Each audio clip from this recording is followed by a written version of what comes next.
윤석열 당선자가 국내에서는 아주 서슬이 펄해가지고 뭐 왕도 황제도 저런 사람이 어디 있을까 그렇게 행동을 하는 것 같고 그런 그 인상을 받고 있습니다.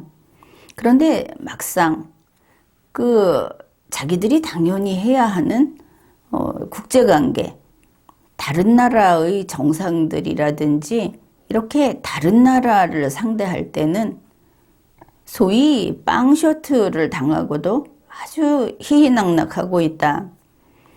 이런 것을 알 수 있습니다.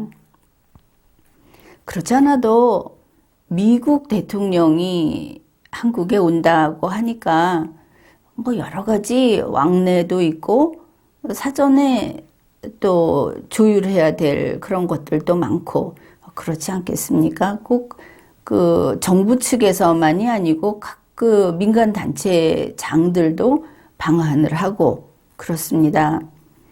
그런데 보면은 사방에서 윤석열 당선자를 보고 당신 참 이지맨이야 이러고 있는 것을 알 수 있습니다.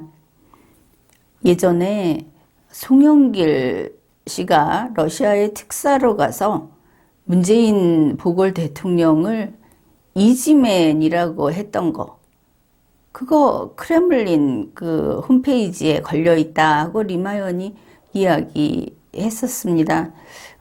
아마도 그대로 있을 겁니다. 계속 몇 년 동안 그대로 걸린 것을 봤는데 문재인 대통령은 이게 얼마나 가슴 아팠겠습니까? 러시아 푸틴 대통령이 그걸 누구나 알아볼 수 있게 영문 뉴스로 떡하니 걸어 놓으면서 송영길 특사가 우리 대통령은 이지맨입니다. 저거 그냥 뭐 칠푼이에요. 시키는 대로 요리하는 게 참 쉽습니다. 이런 이야기를 했기 때문에 가슴 아팠을 것이다. 이제 그런 이야기를 했는데 지금 윤석열 당선자도 거의 다를 바가 없어 보이지 않습니까? 그 4월 27일 윤석열 당선자가 그 한국에 이미 와 있던 세계경제포럼 회장하고 또 헤리티지 재단 창립자를 만났습니다. 그런데 이 헤리티지 재단이 어떤 곳인지 우리가 다 알고 있지 않습니까? 그 재단 창립자 에드윈 퓰러 씨가 이렇게 말을 한 겁니다. 바이든 대통령이 첫 아시아 순방 일정을 한국에서 시작하는 것은 의미가 크다. 이거 윤석열 당선자가 아주 뿌듯해 할 만한 소리인 것은 맞습니다. 문재인 대통령이 일본 가기보다 먼저 한국에 오게 하려고 얼마나 애를 썼습니까? 또 그러면서 일본 그까짓 거 아무것도 아니야. 한국 먼저 왔다. 이런 게 문재인 대통령이나 윤석열 당선자가 공히 한마음으로 굉장히 그 뿌듯해하는 마음에 들어하는 그런 구석인 것을 우리가 공개적으로 뭐 그렇게 보이고 그렇게 보여주고 해서 알고 있습니다. 그런 상황에 헤리티지 재단 창립자가 이런 소리를 했다. 그런데 잘 생각해 보면 헤리티지 재단 창립자는 미국 사람이고 미국이 조국이고 미국 이외의 모든 나라는 남의 나라입니다. 남의 나라니까 말하자면 고객, 손님의 나라라고 할 수 있습니다. 그런데 이렇게 윤석열 당선자의 구미에 맞는 어쩌면은 좀 아부성 발언을 왜 했을까? 이거 이상하게 생각을 해야 하는 겁니다. 이거 외교적으로 생각을 해보면 참 경박하고 그리고 무례하게까지도 보이는 부적절한 발언이다. 그렇게 볼 수 있습니다. 그런데 그 이야기를 했다. 그리고 그게 우리 한국 언론에 보도가 됐습니다. 게다가 윤석열 당선자가 이런 말을 한 헤리티지 재단 그 창립자한테 한 말이, 헤리티지 재단은 보수나 진보라고 하는 이런 진영을 떠나서 진영과 상관없는 그런 싱크탱크여서 훌륭하다. 이렇게 말을 했습니다. 여러분이 알고 있는 헤리티지 재단이 좌파의 사상을 그 고지고대로 받아들이고 그 사람들이 들어와서 거기를 이끌어갈 수 있게 문을 열어놓는 곳입니까? 기본적으로 뿌리가 무엇이고 그 주된 성격이 무엇인지를 안다면 이렇게 말하는 윤석열 당선자는 바보임에 틀림이 없는 겁니다. 그 사람이 이 정도다.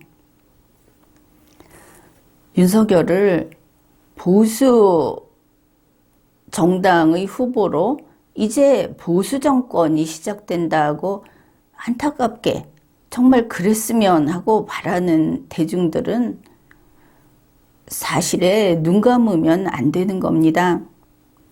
윤석열 당선자는 이런 사람입니다. 그 사람에게 아무리 치장을 해놔도 그 사람은 보수가 될 수 없습니다. 다만 보수가 원하는 결정을 하도록 할 수는 있겠죠. 그렇게 하려면 보수가 강해야 하는 겁니다. 윤석열을 움직이는 것은 복종시키는 것밖에 도리가 없는 것이죠. 그러면 헤리티지 재단 창립자가 어째서 외교적으로 할 수 없는 이야기를 했을까? 그것을 보면 4월 28일 윤석열 당선자의 그 대변인이 브리핑을 한 것에서 우리가 그 이유를 찾을 수 있습니다. 윤석열 대변인 브리핑입니다. 바이든 대통령이 5월 20일에서 22일까지 한국을 방문하기로 한 데 대해서 환영한다. 한미 정상회담은 방한 이틀째인 5월 21일에 개최하는 것으로 결정됐다. 역대 새 정부 출범 후 최단기간 내에 개최되는 것이다. 이렇게 밝혔습니다. 그러니까 문재인의 1등 놀이를 그대로 윤석열이 계승했다. 이것을 알 수 있죠. 새 정부 출범 후 가장 빨리 미국 대통령을 만났다. 내가 첫째다. 이런 이야기를 한 겁니다. 이러니까 그 헤리티지 재단 창립자가 일본보다 한국 먼저 온, 한국이 첫째였다는 건 의미 있는 거다. 이렇게 가려운 데 긁어주듯이 이런 발언을 한 거 아닙니까? 비를 맞추고 아부를 떠는 것이 상대가 약자라면 아부라고 할 수 있지만 상대가 약자가 아닐 때는 이거 분명히 얼간이 취급을 받은 거다. 그것을 알아야 할 겁니다. 백악관의 브리핑에 따르면 바이든 대통령은 5월 20일부터 24일까지 아시아 트립, 이 아시아에 그 순방을 한다. 그런데 나라를 따로따로 하지를 않고 한국, 일본을 방한한다. 이렇게 방문한다. 이렇게 묶어놨습니다. 20일부터 24일까지를 한일 방문 이렇게 묶어 놓은 것이죠. 그렇다면 일본보다 한국을 먼저 왔다는 그 이야기는 의미를 잃게 됩니다. 애초에 그런 구도가 아니다. 이렇게 백악관이 밝혔으니까. 그러면은 이번에 바이든 대통령이 이 아시아 트립 이거를 하게 된 그 전말을 한번 살펴보자. 미국 대통령은 휴가로 한국에 오는 것이 아닙니다. 중요한 정책 때문에, 중요한 국가적 사명 때문에 이렇게 오는 것이죠. 먼저 그 출발은 이렇게 됩니다. 5월 13일경 워싱턴에서 미국 아세안 정상회의가 개최가 됩니다. 그리고 그것의 연장선상에서 5월 22일에서 24일 한국, 일본을 엮어서 방문을 하게 된다. 이렇게 미국에서 밝히고 있는 겁니다. 그러면은 그냥 그 직설적으로 우리가 속으로 들어가 봅시다. 바이든은 한국, 일본을 왜 오는가? 무슨 목적으로 오는가? 그것을 살펴봐야 하겠죠. 우선 일정을 좀 봅시다. 이 기간 동안에 일본에 갑니다. 첫째, 일본에 가서 5월 22일에 일본에 가고 5월 23일에 바이든과 기시다 사이의 양자회담이 계획이 되어 있습니다. 이것은 방한 소식, 이게 나오기 훨씬 앞에 이미 정해져 있었던 내용입니다. 그 다음에 5월 24일에는 도쿄 쿼드 정상회의가 계획이 되어 있습니다. 이게 이제 두 번째 회의라고 하죠. 그러면 이제 일본에 가고 또 쿼드 정상회의에 참석을 한다. 애초에는 방한이 예정에 없었습니다. 바이든이 왜 가는가? 이제 필요해서 가겠죠. 바로 그겁니다. 22일에 일본에 가서 23일에 기시다 총리하고 양자회담을 한다. 이제 지금 일본이 어떤 상황인가 하면은 국방비를 대폭 증액을 했습니다. 그 다음에 일본의 그 아주 오래된, 그러니까 2차 세계대전이 끝나고, 그러니까 1945년이 지나고 일본국이라고 하는 이 나라가 그 재건이 됐을 때, 그 사람들은 이제 승계라고 이야기를 하지만 재건이 됐을 때부터 지금까지 일본의 국방 정책은 방어 목적이라고 되어 있습니다. 군을 가질 수 없다. 이렇게 알고 있지 않습니까? 방어 목적, 국경선 밖으로 나가지 않는다는 뜻입니다. 이거를 이번에 바꾼다는 것이죠. 방어 위주의 국방 정책은 바꾼다. 이건 누가 따라했습니까? 김정은이 바로 따라했죠. 북한의 핵은 방어를 위한 것이었다. 이렇게 이야기하면서 이제 방어를 위해서만 쓰는 게 아니다.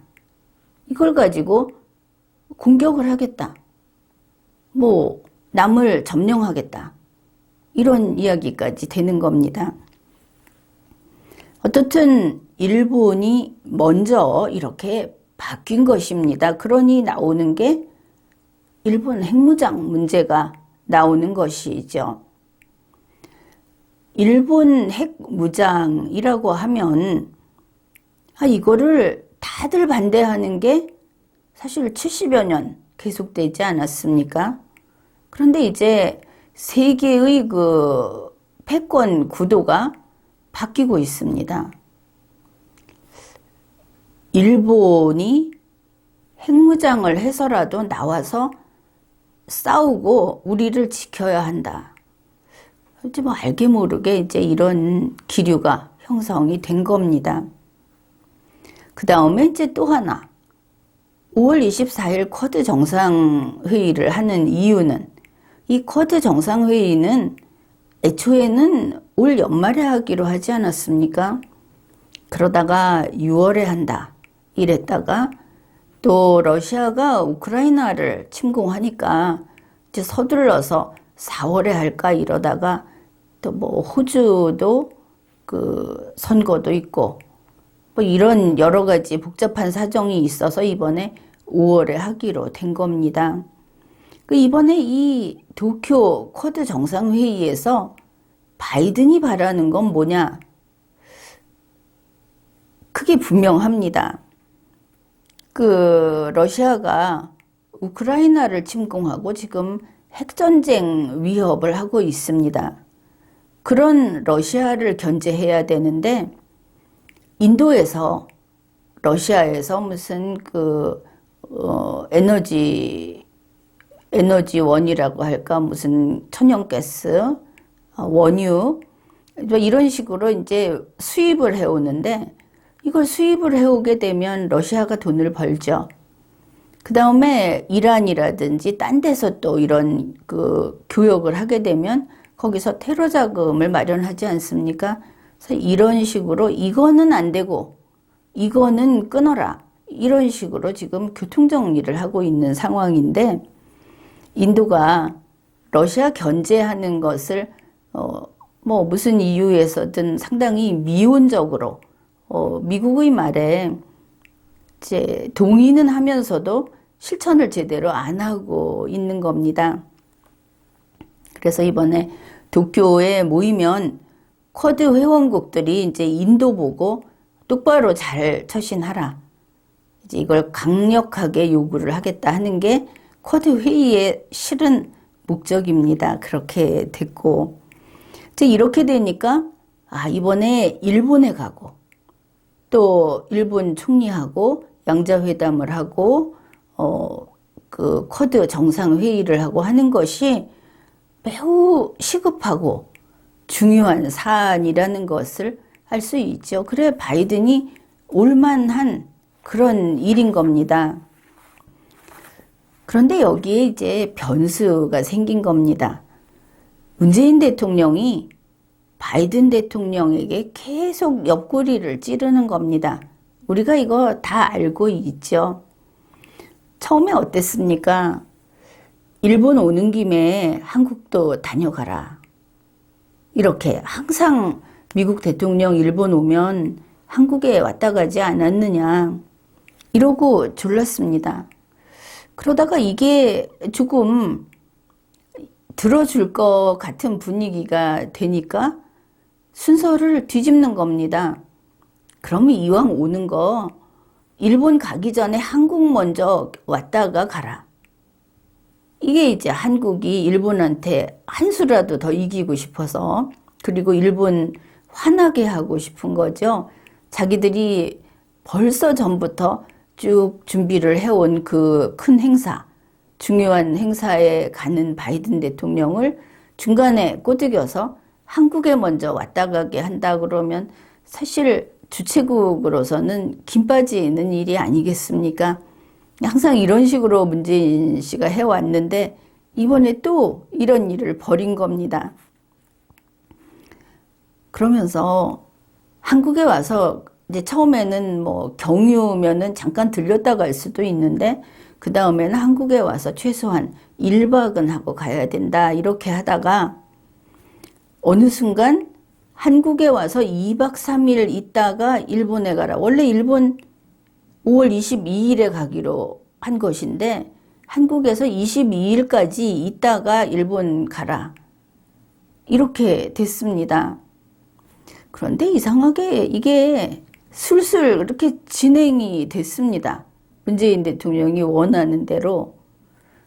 그래 이제는 어떻게 됐느냐. 일본 그 총리하고 바이든 대통령의 양자회담이라든지 쿼드 정상회의 이게 굉장히 중요하다고 하지 않았습니까? 그런데 지금은 바이든 대통령이 한국에 2박 3일 방한을 하고 이게 1순위고 방한하는 김에 일본 쿼드도 거쳐서 간다. 이게 2순위처럼 이렇게 중요도가 바뀌어버린 것을 알 수 있습니다. 그러면 어떤 외교관계, 국가들의 관계에서 이런 일이 그냥은 안 생깁니다. 당연히 어떤 물체를 위치 이동을 시키려면 에너지가 투입돼야 하는 것이죠. 그래, 이렇게까지 오는데 문재인 대통령이 정말 무지하게 노력을 했다. 이거 인정합니다.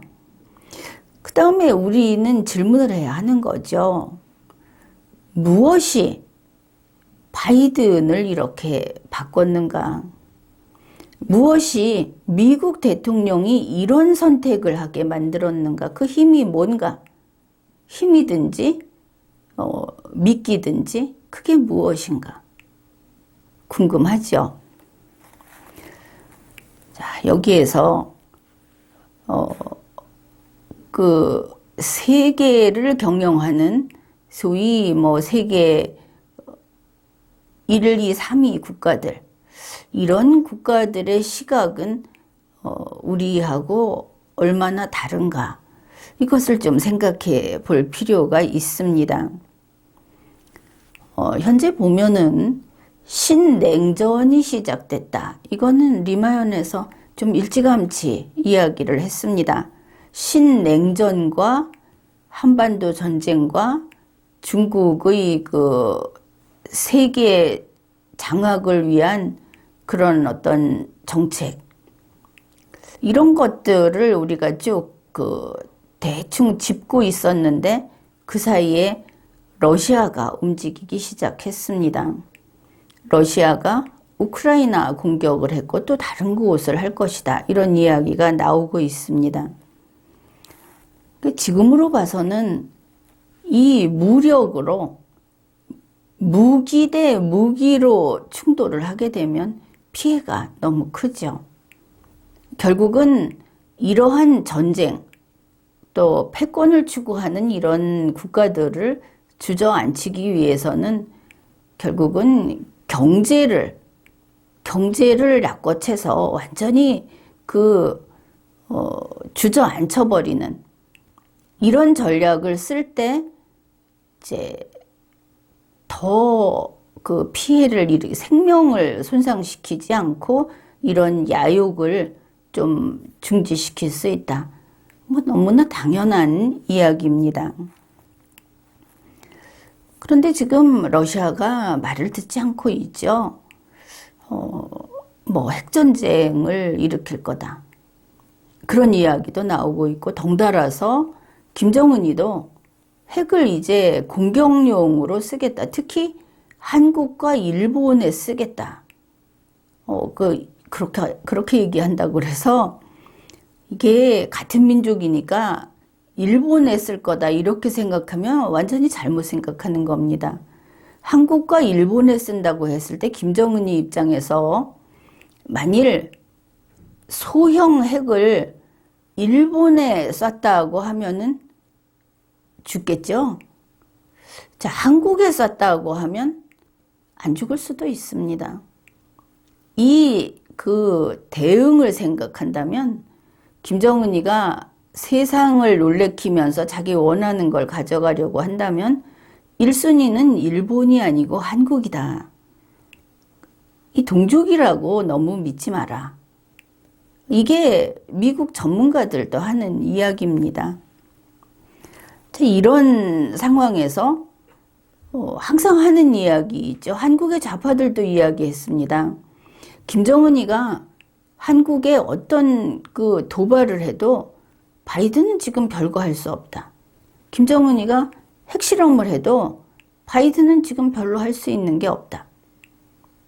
우크라이나 전쟁을 봐라. 러시아에 대해서 뭐를 하고 있느냐. 이제 이게 좌파들의 희망사항입니다. 그런데 이 자유세계, 특히 미국이라든지 이제는 미국 혼자가 아니고 그 집단 안보 체제를 많이 이렇게 형성을 해놓고 있죠. 이쪽의 파워를 모르는 겁니다. 자, 지금 우선 이렇게 보면 될 겁니다. 미국의 그 신냉전 체제에서 미국의 이 세계 전략, 왜냐하면 벌써 그 패권을 추구하는 국가들이 움직이기 시작했으니까 우리가 뻔히 아는 러시아와 중국 이 두 나라가 그렇지 않습니까? 이 아시아 전략이 크게 이렇게 볼 수 있겠습니다.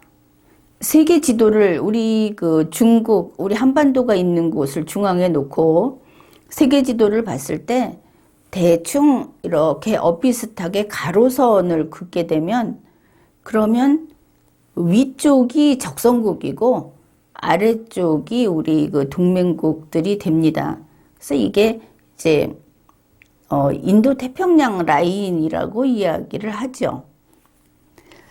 그런데 우리 한국은 참 묘하게도 인도 태평양 라인에서 위쪽에 북한이 있고 남쪽에 대한민국이 있던 이런 전통적인 상황에서 벌써 좌파 정권을 여러 번 상당히 길게 거치면서 이 대한민국이 한 절반은 인도태평양 라인 위쪽으로 올라간 이런 상황입니다.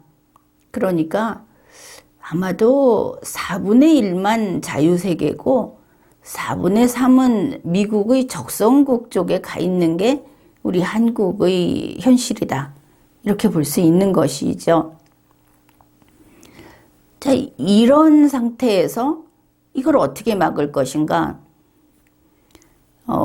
일단은 인도 태평양 라인을 거놓고 위에 중국을 하나 떼어냅니다. 중국과 북한 이렇게 떼어내고 러시아와 유럽을 연결시키는 거죠. 아, 그러면은 러시아와 유럽 그쪽은 일반적으로 다 백인들이라고 할 수 있겠죠. 그쪽 세계가 있고 그 다음에 나머지는 이 황인종들의 세계가 있는 겁니다. 이렇게 둘로 나눴다. 백인 대 황인종으로 이 아시아를 중심으로 세계를 볼 때 이렇게 나눴다. 상하로 나눴다. 일단 구도를 그렇게 봐두기로 합시다. 이렇게 나눠놓고 각각 다른 전략을 쓰고 있다. 이거를 크게 하나 그 큰 선을 그어뒀습니다. 근데 우리 국내에서는 어떤가? 김정은이 같은 경우에 이러한 미국과 자유세계 전체의 이 세계 운영을 자기중심적으로 봅니다. 그래서 세상의 중심에 김정은을 두고 그 다음에 여기 세계 여러 나라들이 자기를 상대로 뭔가 거래를 하든지 공격을 한다고 보는 겁니다. 자기가 김정은이 중앙에 있다. 이 부분은 문재인 대통령이나 윤석열 당선자나 아마 같다고 이야기해도 될 겁니다. 그런데 실제는 이 김정은이나 문재인이나 윤석열로 표현되는 이들은 세계의 변방입니다. 끄트머리에 있는 것이죠. 어느 정도 변방인가? 이 황인종의 세계에서, 이 신냉전 영역 중 황인종의 세계에서 인도 태평양 라인이 있다고 했죠. 여기에서 핵심은 우리 대한민국이 아닙니다. 일본인 것이죠. 에치슨 라인 이렇게 이야기도 일전에 했었는데 이쪽 자유세계를 그 방어하는데 변심하지 않았던 것은 오히려 70여 년 동안 일본이었던 겁니다. 한국은 이제 4분의 1밖에 안 남았기 때문에 여기를 미국은 마치 자기네의 그 전쟁 설비를 잠시 쌓아두는 돈 주고 빌리는 창고 같이 생각을 하는 겁니다. 세계의 변방인 것이죠. 이 한반도라는 곳, 특히 우리 대한민국을 포함해서. 자, 이제는 이제 이 정도로 기본 정리를 한 다음에 본격적인 이야기를 해봅시다. 러시아가 우크라이나를 침공했습니다. 우리 한국과 일본이 도와줬습니다. 뭐 한국이 무기를 주지 못했다. 그렇더라도 한국에서 뭐 의용대까지 자발적으로 도우러 가겠다는 게 우리 국민들 아니었습니까? 그랬는데 우크라이나가 감사 인사할 때 아시아는 뺀다. 황인종은 뺀다 이겁니다. 잘 들어야 하는 겁니다. 한국하고 일본까지 빼버렸습니다. 젤렌스키는 진짜 배은망덕하고 백인의 우월감이 꽉 차 있는 거 아니냐. 그렇게 이제는 아주 미움을 사고 있죠. 이 위쪽에서 하는 말이 피부가 노랗다고 우리 황인종을 옐로우라고 하지 않습니까? 저 노랭이들, 동양의 황인종들 우리 상대 안 한다. 그리고 이 황인종들은 뭐 과거에 백인들이 흑인한테 했던 식으로 하는 거를 알 수 있습니다. 그저 이거 잘못했다. 그리고 비난하고 욕하고 그런 대상이다. 우크라이나 돕겠다고 했던 사람들은 지금 아주 배신감에 마음 쓰릴 겁니다. 그런데 그게 그들이다. 실제로 인식이 그렇다. 그러니까 가만히 보니까 역시 다르구나. 바이든 대통령 미국 쪽에서 이 백인들하고 사이에 선을 쫙 그어버린 겁니다. 너희는 너희끼리 해결하고 이쪽 황인종이라고 너희가 이야기하는 이쪽은 이쪽끼리 해결하자. 이게 처음 말했던 둘로 나는 구도입니다. 이 황인종의 세계에서 다시 인도 태평양 이야기를 하는 것은 거기에서 적성국이 가장 큰 데가 중국이고 이거를 막는 가장 큰 아군이 일본이고 현실적으로 지금 그렇게 돼 있습니다. 그래서 러시아가 우크라이나를 공격했는데 이거는 유럽의 문제입니다. 황인종의 문제가 아닌 것이죠. 이거는 나토의 방어 능력 문제입니다. 결국은 이제 이렇게 정리를 합시다. 이제 우리 이 아시아권은 뭐가 문제냐? 중국이 세계의 패권국이 되겠다.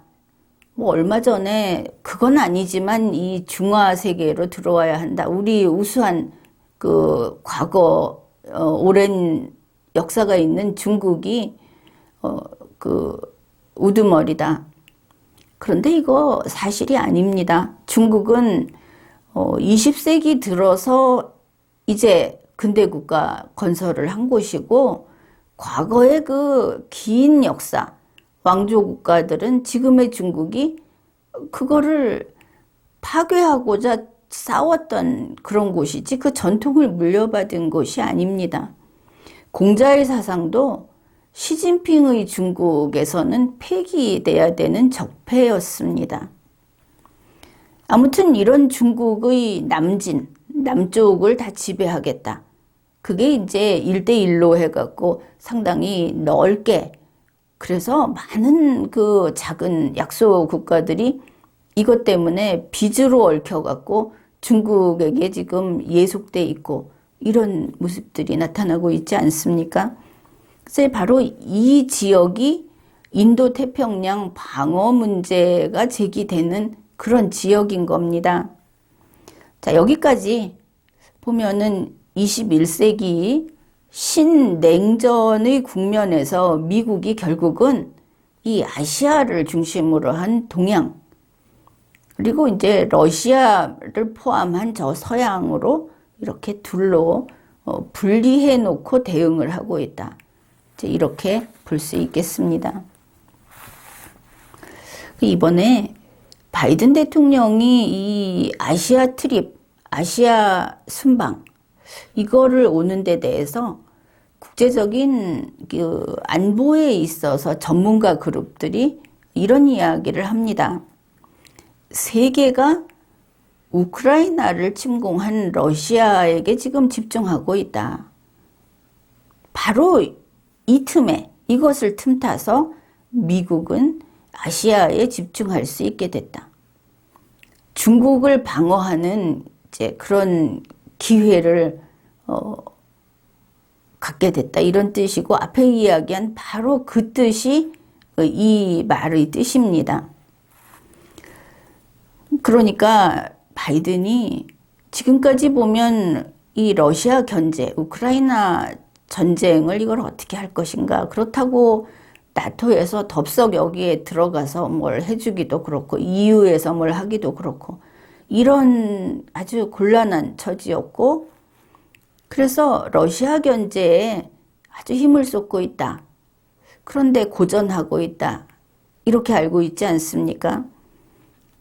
그러면 미국에게 있어서 러시아가 가장 중요한 적인가?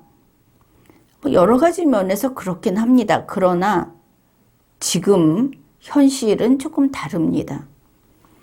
미국의 입장에서 물러날 수 없는 그 저지선, 이게 인도태평양 라인인 겁니다.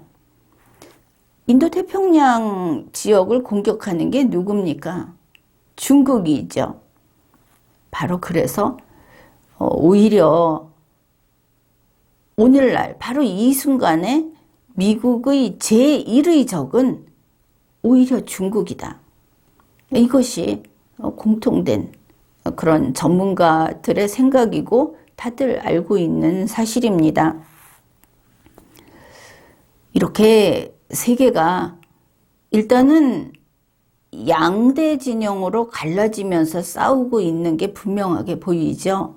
신냉전이 벌써 시작이 된 겁니다. 미국의 입장에서는 지금도 힘이 들고 벌써 2년 전인가 그쯤부터 힘들다고 이야기하지 않았습니까? 미국의 이 전략 무기라든지 뭐 그냥 무기 체계라든지 하는 거는 세계에 대해서 압도적 1위라는 걸 누구나 알고 있습니다. 그럼에도 불구하고 이제 대충돌을 앞에다 두고 있는 신냉전이 지금 벌어지고 있는 이 상황은 미국 혼자 막기에는 너무 힘들다. 이미 미국이 그 이야기를 했습니다. 앞으로는 더 힘드는 것이죠. 그렇기 때문에 우선 첫째는 이겁니다.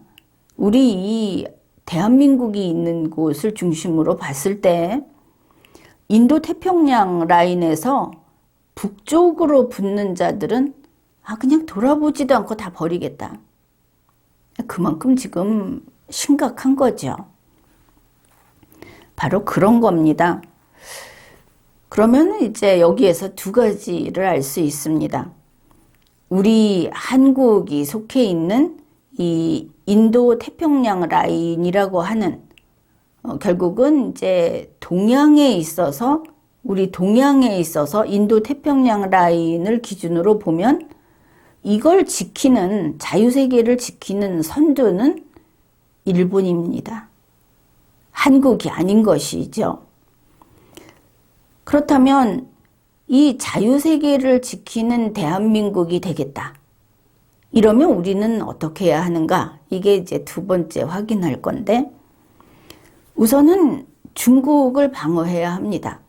달리 표현하면 중국의 남침, 중국의 저러한 세계 지배를 하려는, 세계를 집어삼키려는 저런 야욕에 맞서서 싸워야 합니다. 이 부분은 우리가 싸우는 겁니다. 그게 첫째 임무고, 그 다음에 그러한 중국과 가까운 친중국이라고 할 수 있는데 여기에 보면 북한을 포함한 중국의 우방들이 있을 겁니다. 이런 세계를 차지하겠다고 하는데 같이 협력하는 그들과 가깝게 지내서는 안 된다. 이제는 편이 갈리는 거다 하는 것이죠. 적진에 대해서 미소를 보내지 마라. 그러다 죽는 수가 있다. 냉전은 원래 그렇게 살벌한 겁니다. 그러면은 저 백인들의 세계, 거기도 또 자유국가들이 있지 않습니까? 그쪽에 대해서는 우리 한국은 어떤가? 이 인도 태평양 라인에 있는 우리는 어떤가? 우리가 거기 나서서 러시아하고 전쟁을 할 건 없습니다. 그러니까 서양을 방어하는데 우리가 뛰어들 것은 없죠. 그런데 그들이 싸우게 되면 돕기는 도와야 합니다. 같은 자유세계로서. 이 의무감이 2순위 정도 된다. 이렇게 보면 되겠습니다. 그러면 여기에서 뭐가 나오느냐? 친러시아, 러시아와 그 우방, 이런 전략에 찬성하는 우방, 그 다음에 여기 북한이 또 포함이 되죠. 이들과 가까이 지내서는 안 되고, 그리고 이 적성국, 적진에 있는 나라들하고 교역을 해서는 안 되는 겁니다. 그러니까 지금에 와서 미국이 한국 보고 같이 가자 했을 때 우리는 중국하고 통상 문제가 있어서 같이 못 갑니다. 이게 이제는 끝난 겁니다. 그 이야기 할 수 없는 거죠. 통상하지 마라. 이게 신냉전입니다. 이미 우리도 하고 있죠. 러시아로부터 천연가스 사들이는 거, 그거 안 하기로 했고, 또 마찬가지입니다. 중국하고도 이제 정리를 좀 해야 한다. 그럼 많은 것이 달라질 겁니다. 이렇게 됐습니다. 그러면 중국이 일단 이제 남쪽으로 지금 침략을 하기 시작을 하고 있죠. 이 상황에서 인도 태평양을 수호하려면 이제 처음에 이야기했습니다. 70여 년간 일본을 묶어놨던 그 일본의 족쇄를 이제는 풀어줄 수밖에 없는 겁니다. 일본은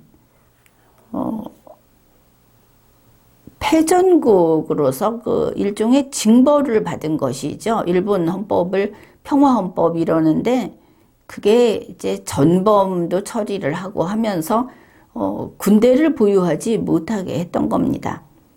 그런데 뭐 이래저래 좀 실질적으로는 풀린 상태이기는 하지만 이제는 그 족쇄를 풀어줄 수밖에 없다. 왜냐하면 적성국하고 이 동양에서는 일본이 제일 선두에 서서 싸워야 하니까. 그래서 우리가 일본은 그래도 아직도 죄인이다.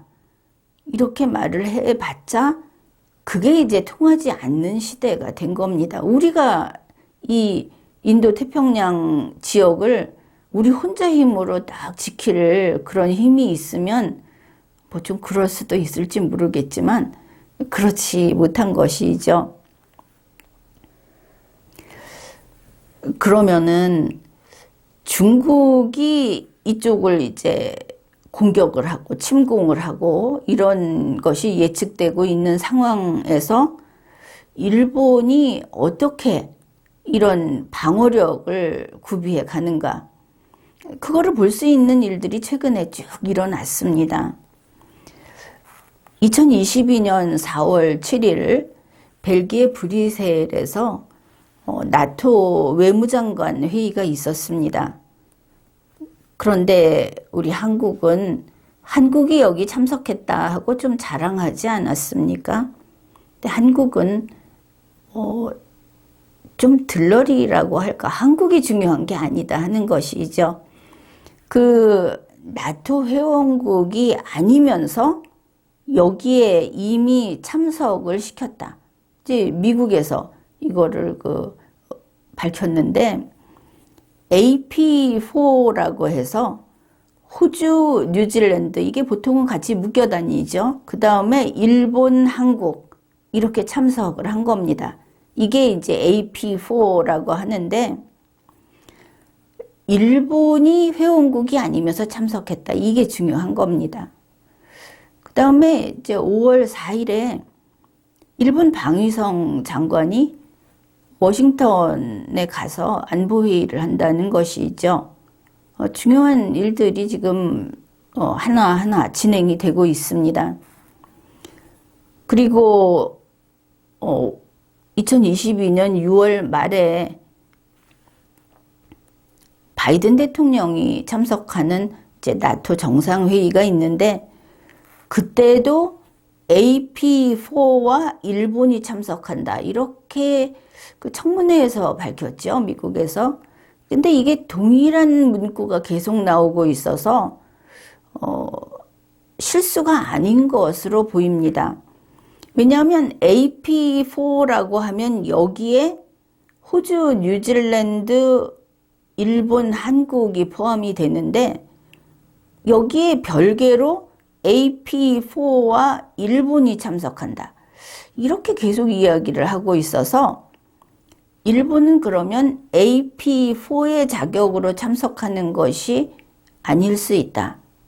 이게 이제 실수가 아니라면 이렇게 볼 수 있고, 그러면은 일본은 나토 정상회의에 참석할 어떤 권한을 갖게 되는구나, 어떤 다른 지위를 갖게 되는구나, 이렇게 생각해 볼 수가 있습니다. 그렇다면 AP4에서 일본이 빠진 또 다른 나라가 하나가 들어오는가, 이것도 생각을 해봐야 되는데, 일단은 아무튼 나토 회의에 일본이 참석을 계속 한다는 뜻입니다.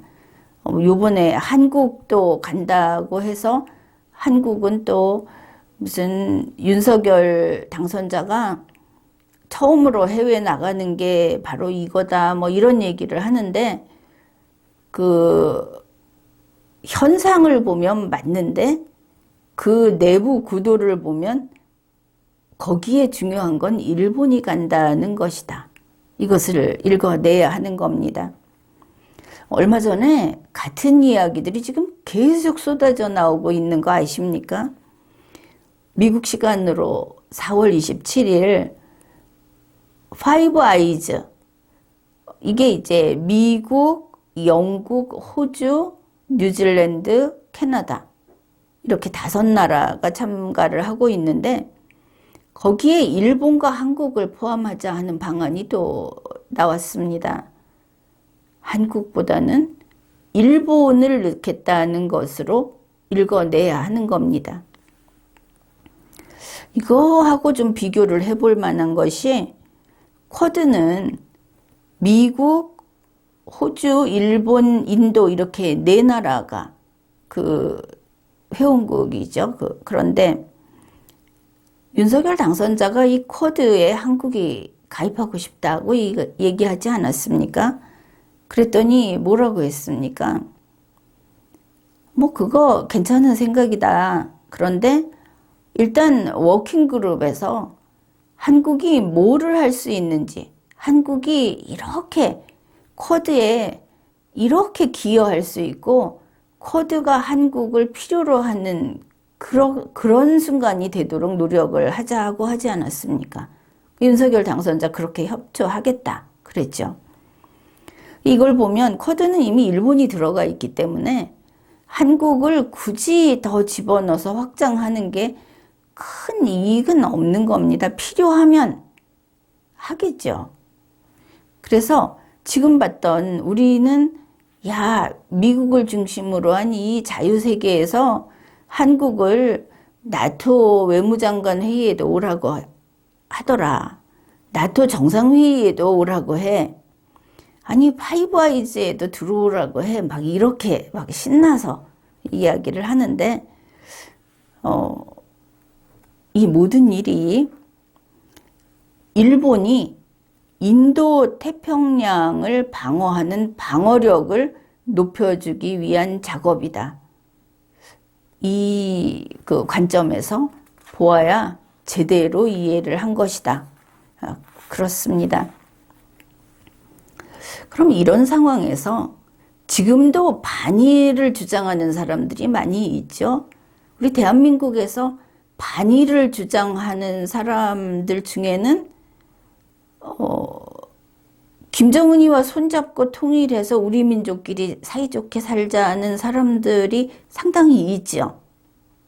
근데 그게 이 뭐 대진년도 그렇고 이런 이야기를 하는 그 젊은이들부터 이런 사람들이 북한도 모르고 국제 정세도 모르고 그리고 자기들이 지금 하고 있는 이야기가 무슨 뜻인지도 모른다.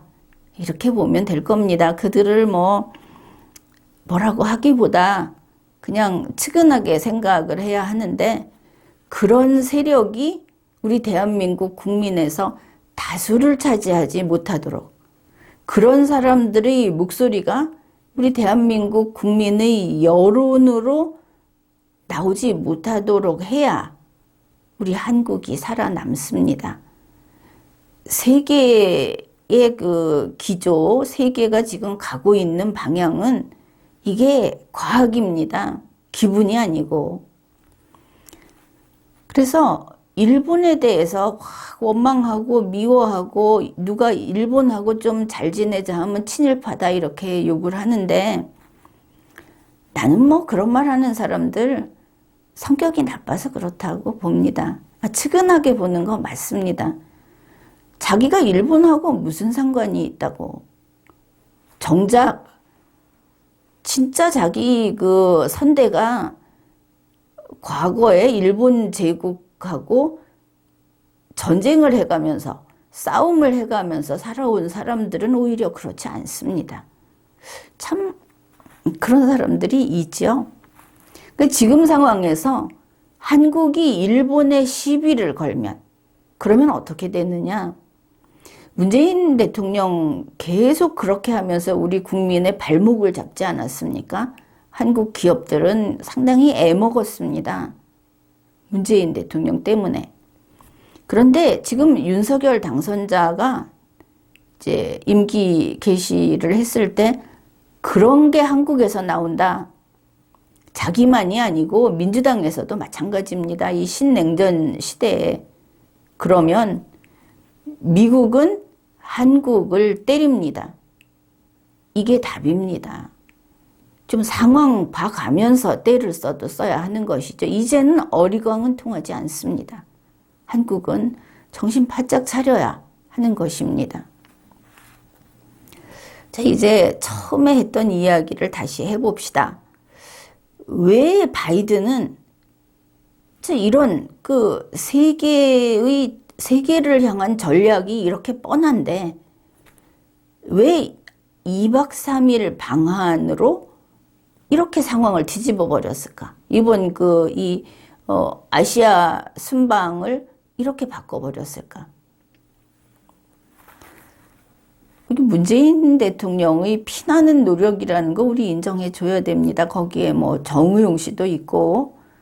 그런데 문재인 대통령이 아무리 피나는 노력을 했다고 해도 바이든 대통령이 여기 안 따라줬으면 이렇게 안 됐겠죠. 바이든 대통령은 왜 뭐에 혹해서 이렇게 바꿨을까? 국내에서 좀 참고할 만한 국내에서 이렇게 의심하지 않습니까? 선거를 앞두고 있으면 바이든도 선거 때문에 자기한테 유리하게 움직이려고 할 거야. 이제 이런 이야기를 하는데 그런 뉴스도 있습니다. 그러니까 바이든 대통령이 지금 인기가 떨어졌다는 겁니다. 그 국정 지지율이 벌써 8달째 40% 초반에서 움직이지를 않는다는 것이죠. 이게 굉장히 위험하다. 2022년 11월에 미국은 중간선거가 있습니다. 여기에 이제 빨간불이 켜졌다. 이거 바이든, 이거 망한다. 민주당이 망한다. 이런 이야기를 하는 겁니다. 그래서 이번에 민주당이 상원, 하원에서 과반 의석을 유지하지 못할 것 같다. 그건 좀 큰일이겠죠. 재선도 노려야 되는데. 근데 이런 아주 흡사한 상황이 트럼프 대통령 때도 있었습니다. 트럼프 대통령도 지금의 바이든과 같은 위기를 겪은 겁니다. 그런데 그때 트럼프가 그 위기를 뚫고 나왔습니다. 아마 이것도 다른 대통령들은 이 상태로 박스권에 갇혀버리면 이걸 깨트리지 못하고 그냥 좌초해버렸는데 트럼프 대통령이 거의 유일하다고 하나, 아무튼 성공을 한 아주 드문 예라고 하죠. 트럼프 대통령이 뭐 했냐면 그때 김정은이하고 싱가포르 쇼, 또 판문점 쇼 이런 걸 했습니다. 물론 그 트럼프 대통령이 했던 그런 일들은 아주 쇼킹하기도 했고 또 유혹적이기도, 그러니까 아주 놀라운 일이기도 했지만 효과는 없었습니다. 결국은 패배했죠. 지금에 와서 트럼프 대통령이 하는 말이 있지 않습니까? 문재인에게 속은 거였다. 그런데 이게 김정은이하고 하는 평화쇼, 결국은 대한민국의 수명을 대폭 갉아먹는 그런 평화쇼, 이게 유혹적이라고 했죠. 그래서 바이든 대통령이 조금 명석하지 못해서, 어리석어서, 그리고 선거를 앞두고 또 국회의원 할 사람들 당에서 또 얼마나 초조해 하겠습니까? 뭔가 해라 이러지 않겠습니까?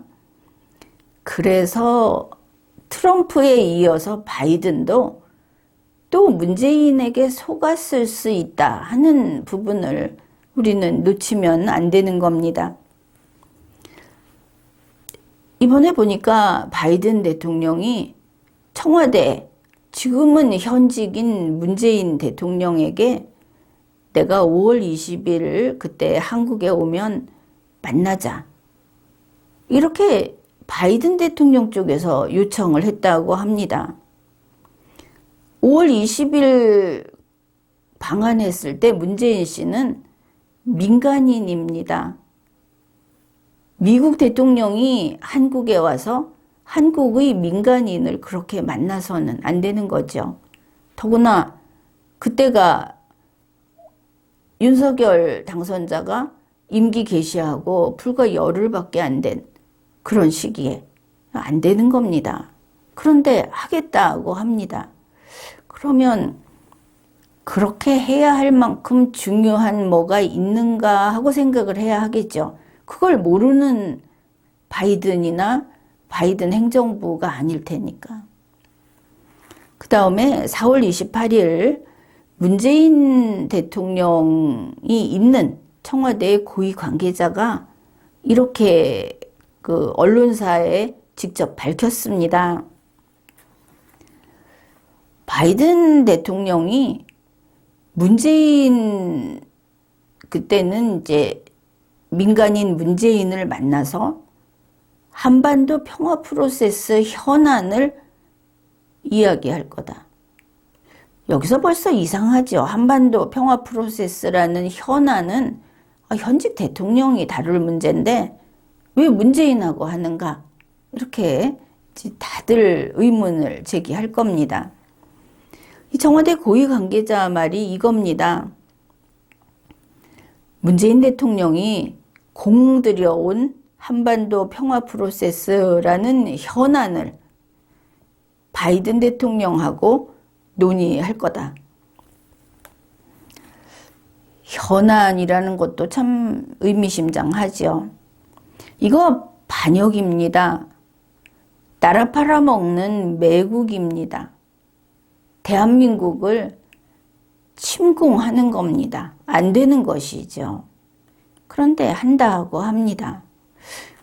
그러면 그 모든 것을 감수하고도 해야 할 뭐가 있구나. 그렇게 생각할 수 있는 것이죠. 그래서 이게 이제 종전선언이다. 뭐 그렇게 보고 있는데, 그러면 이제 또 이럴 겁니다. 윤석열 대통령하고 이제 그때 양자회담도 하고 뭐 논의할 것도 아주 많다. 그런데 문재인하고 만나서 지금 전혀 밝히지도 않고 있는 그런 김정은까지 만나는 그런 걸 할 수 있겠느냐. 이렇게 우리가 또 아닐 경우도 생각을 해봐야 하는 겁니다. 그 윤석열 측하고 윤석열 이제 그때는 현직 대통령이 되겠죠. 그쪽하고 한미동맹 발전, 대북 정책 공조, 경제 안보 이런 것들을 이야기하겠다. 그러면 그게 할 게 많지 않겠느냐 이렇게 생각할 수 있다는 겁니다. 그런데 이제 나와 있는 뉴스가 이겁니다. 그 미국 NSC의 장이라고 하죠. 에드가드 케이건. 그런 그 사람을 포함한 그 사전 답사단이 한국을 다녀갔습니다.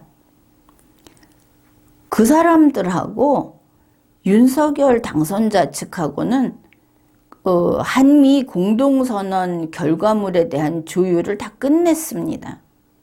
그러니까 이미 다 준비가 끝난 것이죠. 이견이 없는 겁니다. 결과물까지 다 해놨기 때문에. 그 다음에 한국 측에서는 바이든 대통령의 방안을 예우해서 국빈 방문으로 할까? 공식 방문으로 할까? 아니면 실무 방문으로 할까? 이건 좀 하기 좀 그렇다. 그런 거 아닙니까? 그랬더니 미국이 그냥 실무 방문으로 하자. 뭐 격식 차리고 무슨 잔치 벌이고 이런 거 하지 말자는 것이죠. 꼭 해야 할 것만 사무적인 것만 하자. 이렇게 이미 이런 내용들이 나왔습니다. 그러면 바이든 대통령은 윤석열 당선자하고 이제 나중에 할 일정은 준비가 다 끝난 겁니다. 그냥 5월 20일경에 와서 윤석열 만나서 얼굴 한번 보면 그러면 그만이다.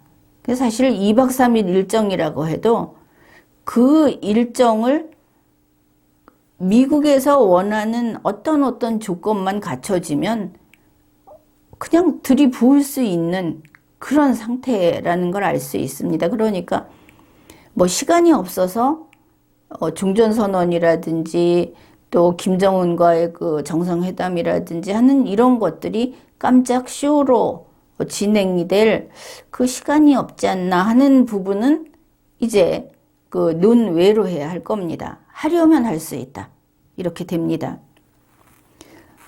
그 다음에 여기 한국에서 2박 3일을 있는다고 했는데 그러면 이렇게 갑자기 바꿔버려도 일본에서의 일정과 한국에서의 일정을 진짜 주객을 바꿔버리는 정도로 바꿔도 되는가? 근데 중요한 일본 일정은 한국 일정하고는 별개입니다. 애초에. 그리고 이거 역시 사전 준비가 다 끝나 있습니다. 현장에서 우연히 개입하도록 하지 않는 것이 이런 국가 간의 행사가 아닙니까? 그러면은 이제 바이든이 정말 트럼프 따라하기, 또 문재인 손을 잡고 한 번 더 속아 넘어가기, 뭐 이런 식으로 뭔가 서프라이즈 쇼를 할 것인가. 가장 앞에 있는 목록으로는 종전선언, 또 판문점에서 그 김정은과 만나는 거, 뭐 이런 것들이 될 텐데 정말 할 것인가. 이제 그렇게 보면은 할 수 있어 보이는 것들이 이렇게 있습니다.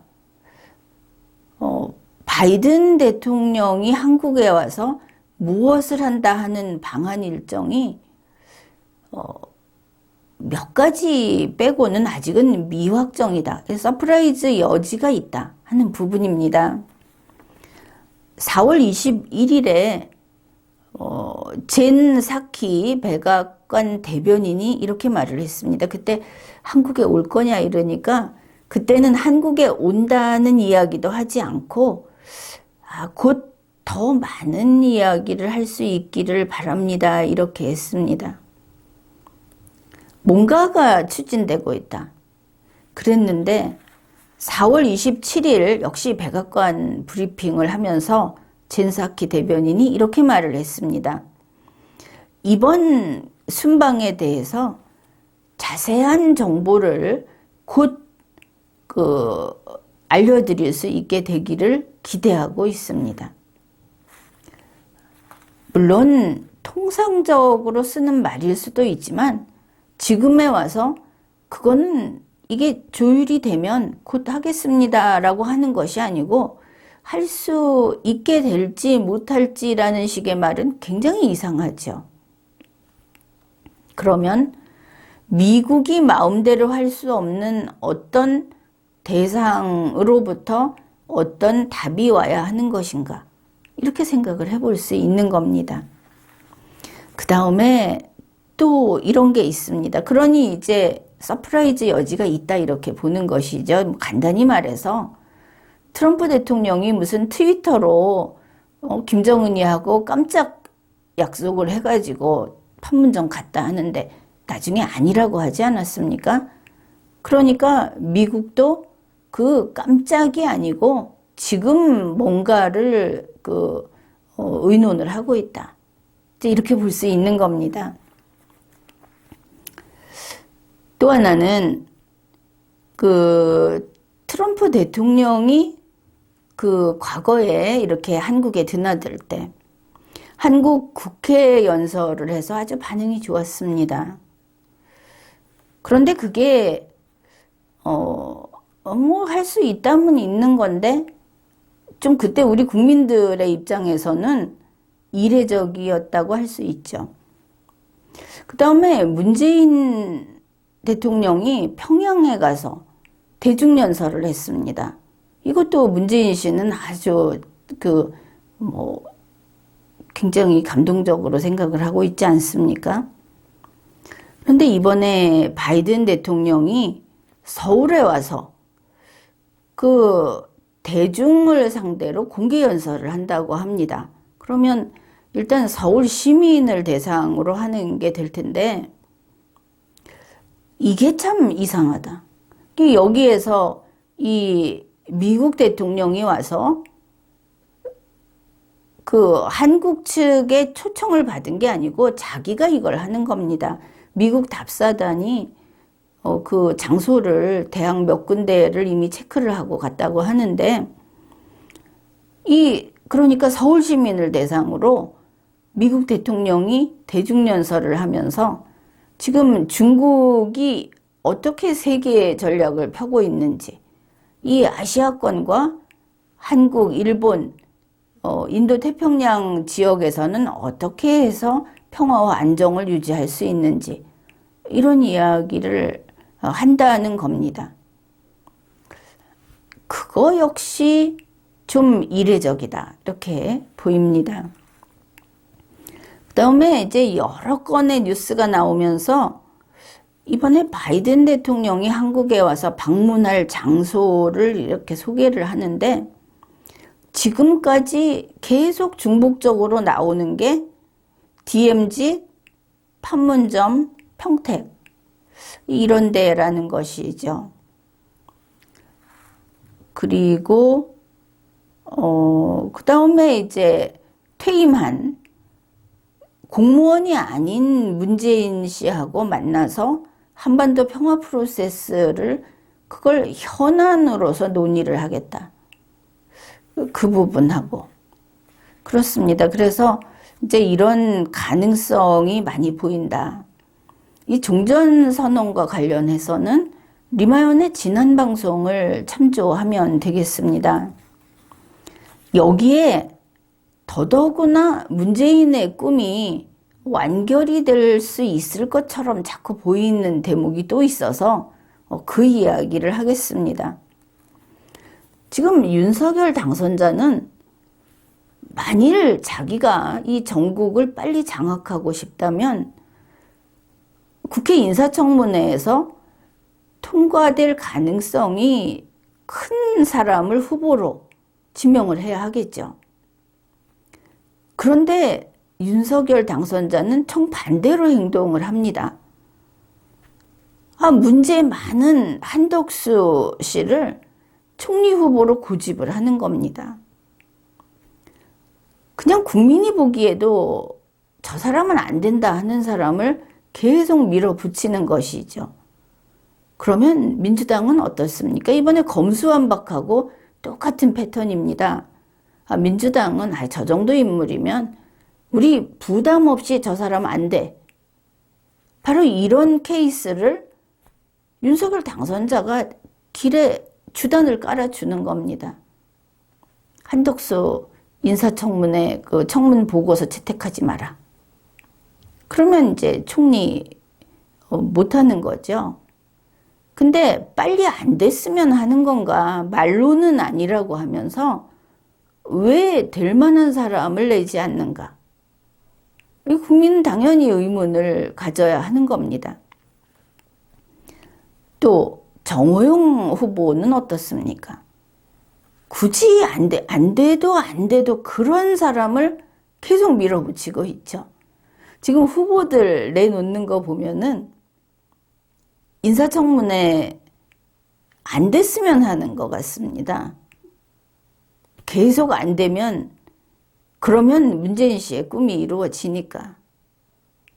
아니, 본인이 원하든 말든 나온 그 객관적인 사실이 그런 걸 어떻게 합니까? 이미 뉴스에서도 나왔죠. 이거 한덕수 후보 인사청문회 통과 못한다. 그러면 5월 10일에 윤석열 당선자가 이제 임기 개시를 하더라도 총리가 지명자 상태로 있지 않습니까? 총리가 없습니다. 그러면 헌법에 따라서 총리가 행정각부의 장관을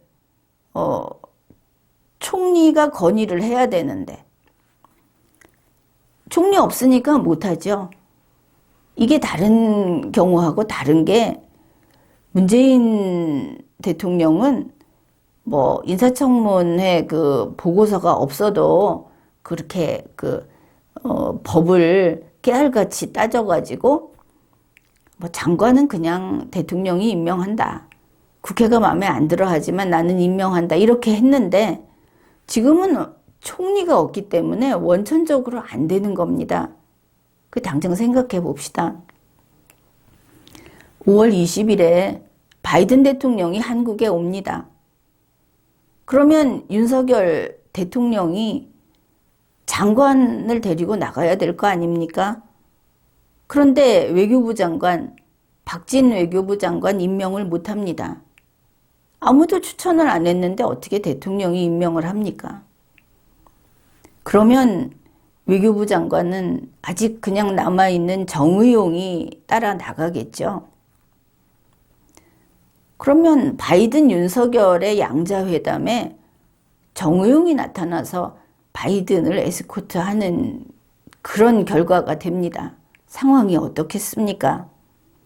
정의용은 문재인의 속마음을 가장 잘 압니다. 정의용은 바이든도 이미 잘 압니다. 영어도 완벽합니다. 정의용이 해서 안 될 게 없죠. 그래서 이렇게 가면 윤석열 꺼다 놓은 보리자루처럼 앉혀놓고 바이든 정의용 앉아갖고 사실은 그건 문재인 정권의 양자회담이 돼버리고 말 겁니다. 그 다음에 총리가 없으니까 권영세 통일부 장관 임명 못하죠. 통일부 장관 없습니다. 이래서 만일 우리가 걱정하는 대로 바이든이 판문점에 가서 김정은을 만난다. 윤석열 같이 갈 텐데 이렇게 되면 통일부 장관 이인영이 바이든을 에스코트하게 됩니다. 이인영이 누굽니까? 그러니까 바로 윤석열 당선자가 스스로 족쇄를 스스로 채우고 문재인 대통령이 그 뜻대로 하십시오. 이렇게 길을 터주고 있는 겁니다. 밖에 보이는 사실이 이렇습니다. 그런데 요즘 갑자기 문재인 대통령이 나타나서 그동안 정말 사진도 안 나오고 그랬는데 갑자기 나타나서 사사건건 윤석열 당선자하고 대결하는 것처럼 쇼를 벌이고 있습니다. 실은 그 둘 사이는 좋은 사이 아닙니까? 지난번에 청와대 갔을 때도 확인이 됐고. 그런데 이렇게 쇼를 하는 것은 우리는 또 한 번 의심을 하는 겁니다. 진짜 종전선언 하는 거냐? 그래서 윤석열하고 문재인이 서로 합의를 했으면서 보수가 반대할까봐 둘이 싸우는 채 하는 거냐? 아무튼 5월 20일이 지나서 5월 22일까지 가면은 결판이 나겠죠. 그런데 보수 국민들은 분명히 이야기를 해두는데 보수 국민이 리마연이 이렇게 이야기를 했는데도 국제 정세가 어떻게 가고 있는지 이야기를 했는데도 그게 어느 유튜버가 그 얘기 했냐 아니면 조중동 어느 신문이 그렇게 이야기를 한 게 있느냐 거기서 한 게 있을 때만 리마연 말을 믿겠다 이런 어리석음을 반복한다면 정말 지옥을 보게 될 거다 하는 이야기를 해둡니다. 보수 여러분은 고집 세지요. 물론 그 고집으로 이 나라를 지킨 것을 알고 있습니다. 그러나 이제는 현명해져야 합니다. 어째서 윤석열 사랑이 변하지를 않는 겁니까? 예전에 박근혜 대통령에 대한 것도 마찬가지였죠. 그거 지금까지 질질 끌고 있는데 정치인은 국민의 밑에 있는 겁니다. 대통령은 나라의 주인인 국민의 일꾼입니다. 이 말이 농담으로 들립니까? 이거 하나도 이해를 못하면서 무슨 애국인이 나라를 지키니 하면서 누군가의 빠로서 인생을 살고 있는데 그러한 보수가 하는 게 뭐냐면 자기 보고 싶은 대로 세상을 본다는 겁니다. 그렇게 살면 마음이 편합니까? 지금 윤석열이 보수였으면 해서 보수다 하다가 계속 보수에 배신을 하니까 윤석열 주위 사람이 나쁘다. 이러고 있죠. 그리고 지금에 와서 윤석열이 문재인하고 좀 싸우는 것 같다 하니까 거봐라. 윤석열은 역시 보수였다. 문재인하고 갈라섰다. 이런 소리 하는데 좀 그만합시다. 그것도 못 알아보는 사람들이 무슨 시사를 이야기한다고 합니까? 다시 리마연의 지난 방송을 매일 보면서 그 머리를 정화시키기를 권합니다. 사실 지금 이 종전선언이라는 것이 보수가 막지 않으면 대한민국에서 아무도 막지 않고 자유세계도 막지 않습니다. 이름이 얼마나 좋습니까? 평화를 위해서 전쟁을 끝내겠다고 하는데 그 뒤 이야기는 아무도 안 합니다. 오늘 축제를 하고 싶다는 것이죠.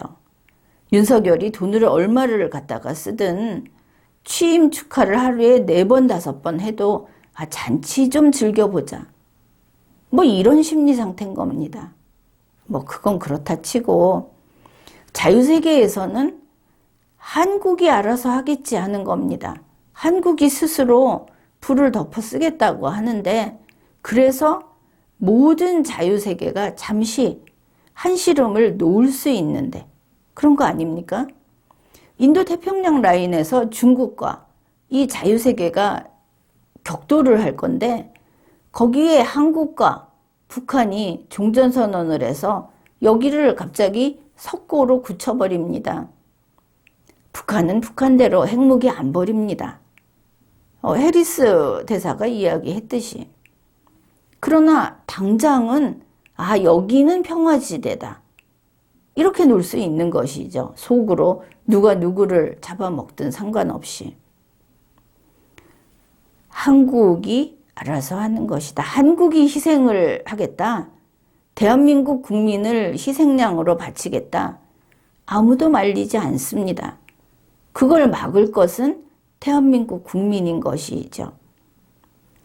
국제사회는 하이에나 소굴입니다. 그리고 지금은 신냉전으로 세상이 둘로 쫙쫙 갈라지고 있는 순간입니다. 살아남을 것인가? 아니면 소모품으로 쓰일 것인가? 그러니 이러한 분석은 봐서 이해가 안 되면 또 보십시오. 2번, 3번 보십시오. 그리고 이성을 가지고 리걸 마인드를 가지고 판단을 해야 하는 겁니다. 지금까지 리걸 마인드 연구소였습니다.